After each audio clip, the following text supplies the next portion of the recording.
Hello, good morning, dear student. I am Sharda Prasad, Assistant Professor for Mechanical Department, Bharati college of engineering and technology. आज का topic है चूर्ण धातुकर powder metallurgy. विचरणित धातुओं यानी powder metals के संयोग से मिश्र धातुएं एलॉयज उत्पादित करने की प्रक्रिया को चूर्ण धातु या चूर्ण धातुकर कहते हैं। पाउडर मेटलर्जी से मिश्र धातु तैयार करने के लिए सर्वप्रथम धातुओं का बारीक चूर्ण तैयार करते हैं, उसके पश्चात उन्हें अनुपात में मिलाते हैं। बारीक चूर्ण अनुपात में मिलाते हैं यानी जो एकदम बारीक होगा उनको सही अनुपात में मिलाया जाता है। निश्चित अनुपात में मिलाने के बाद चूर्णों में गालक यानी फ्लक्स मिलाकर उन्हें सांचे यानी डाई और मोल्ड में भरते हैं। सांचे में रखे हुए मिश्रण पर दाब डालते हैं और उसे गर्म करते हैं।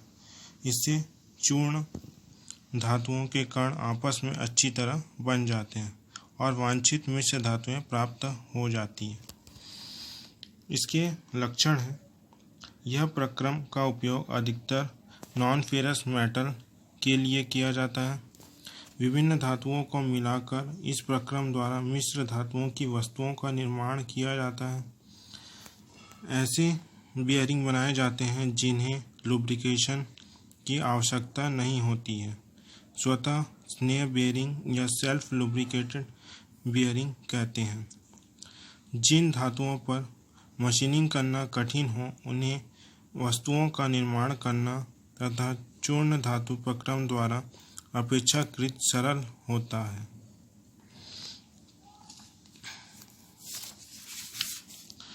चूर्ण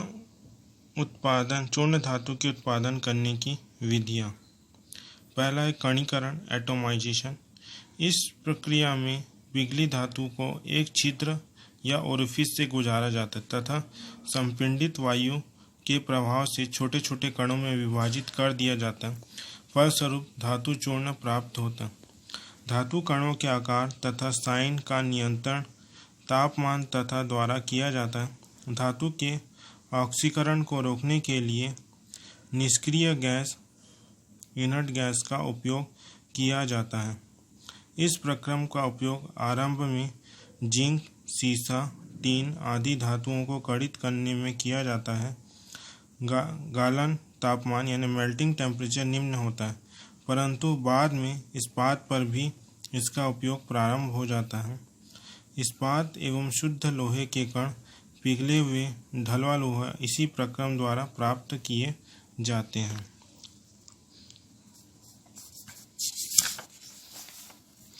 सेकंड है विद्युत अपघटन।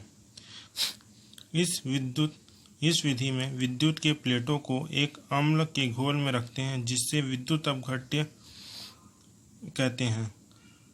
विद्युत के छोटे एनोड का कार्य करती है। कुछ अन्य धातु की प्लेट भी अम्ल के घोल में रखी जाती है जो कैथोड कहते हैं।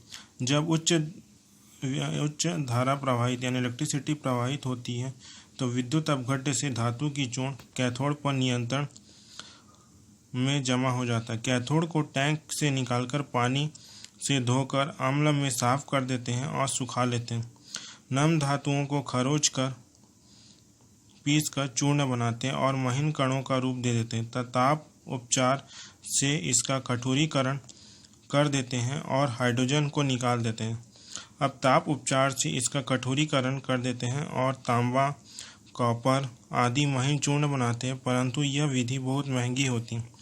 इस प्रक्रम में बने चूर्ण ऑक्सीकरण ऑक्सीडाइजेशन होते हैं और इनका घनत्व कम होता है। थर्ड है रासायनिक अपचयन केमिकल रिडक्शन। इस विधि में चूर्णित धातु के अयस्क और ऑक्साइड को हाइड्रोजन की धारा में गर्म करते हैं जिससे धातु का अपचयन रिडक्शन हो जाता है। इस प्रक्रम से प्राप्त कण मृदु या सुघट्य होते हैं। कणों को पीस कर या कुचल कर उन्हें आकार में एक रूपता मिलती है। इस प्रक्रम में लोहा, तांबा, निकल, कोबाल्ट आदि अयस्क या ऑक्साइड के अपचयन से धातु के चूर्ण बनाए जाते हैं।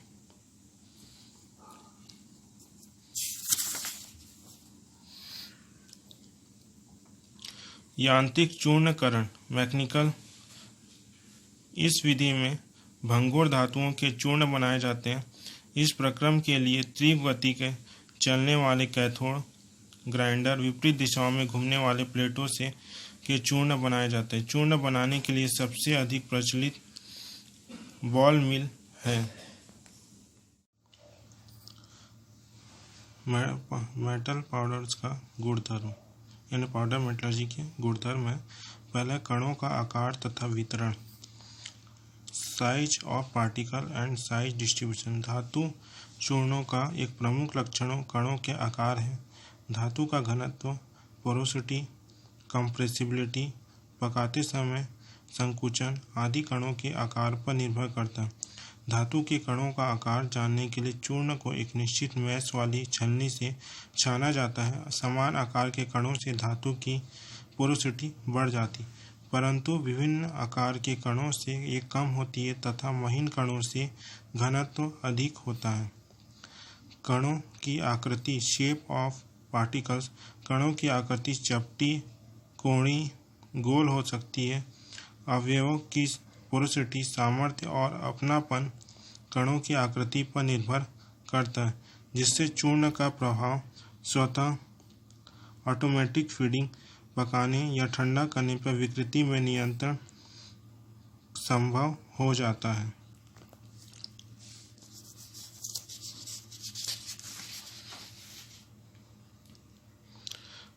आभासी घनत्व, एपेरेंट डेंसिटी। चूर्ण के आभासी घनत्व पर प्रत्येक अवयव के लिए आवश्यक चूर्ण की मात्रा निर्भर नहीं करती। इससे नियंत्रित पर अवयव एक भाग शेष भाग की अपेक्षा कठोर और सघन बनाया जा सकता है। जबकि आभासी घनत्व घटता है तो अवयव बनाने के लिए अधिक मात्रा में चूर्ण की जरूरत पड़ती है। प्रवाह गुण, फ्लो कैरेक्टरिस्टिक्स। यह गुण धातु चूर्ण को सघन यानी प्रक्रिया के अंतर्गत डाई में तीव्र गति से प्रवेश कराने में सहायक होता है, जिससे चूर्णों को सांचे या डाई में आसानी से भरा जा सकता है।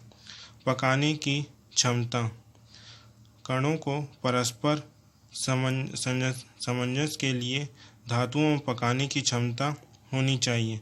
इससे अवयवों के सफल उत्पादन के लिए चूर्णों में पकाने की क्षमता अधिक होनी चाहिए।